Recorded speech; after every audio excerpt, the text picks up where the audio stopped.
iyadoo laga duulay hirgelinta amarka dawladda ee joojinta qaadka iyo dhammaan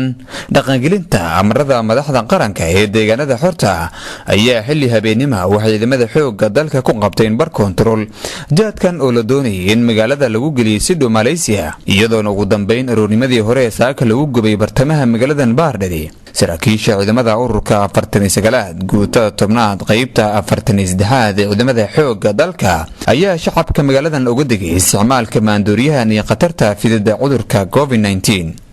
ilaa dawladda amar kale ka soo saarto ay tiraado bal hal la fasaxo sana u daba taagan xidigle Daawud Haafu Cali taliyaha amniga magaaladan Baardhadi ee ciidamada xoogga dalka ayaa ka warbixiyay sida lagu soo qabtay qaadkan wuxuuna mar kale ku celiyay in cidii lagu helaa qaad ay sidaan oo kale uga hortagayaan lana ogolaanayn in magaaladan Baardhadi lagu dhex iibiyo cudur kulay saad u ogtahay hore amar badan baan u bixinay bulshada Soomaaliyeed waa u digniin baan siinay maadaama dawladda Soomaaliya amar ka bixisay inaguna dhawaato weyn uu nagu hayay qaadkan amarkan ka bixinay wuxuu ahaa qofkii lagu arko qaadkan aan ka guweyna isaga aan ganaaxayn isku day baa la sameeyay dhowr jeer buu hore u fokaday hal Ilaahay baa gacanta soo galiyay maadaama aan soo qabanay waa gubnay waad aragtaa hadda wax gubnay waa qaadkii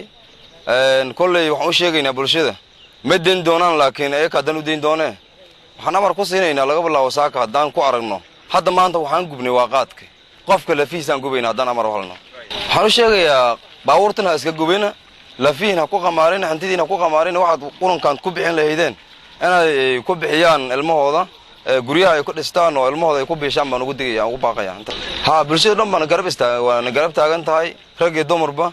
inta keenaysa mooga inta kala dhamaan waan garab taagan yihiin waxay diyaar u yihiin inay arintan aan ka wada howlgalno ay soo sheegaan baaqay bulshada inay iska daayaan waa quran wasaq waaye bariyahan waa ka raysanay haday soo laba kaaleysay maadaama dhibaato badan uu nagu hayay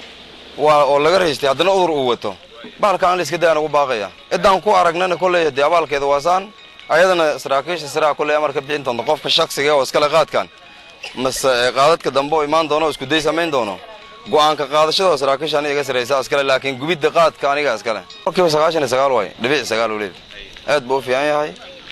waxbarashada meel kasto adigu dhibaatada ninkan qaadkan uu ku hayn jiray maanta waa wanaagsan tahay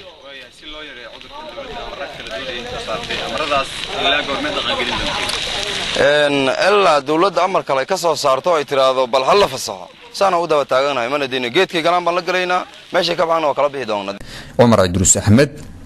warbaahinta qaranka magaalada Baardhadi ee gobolka Gado.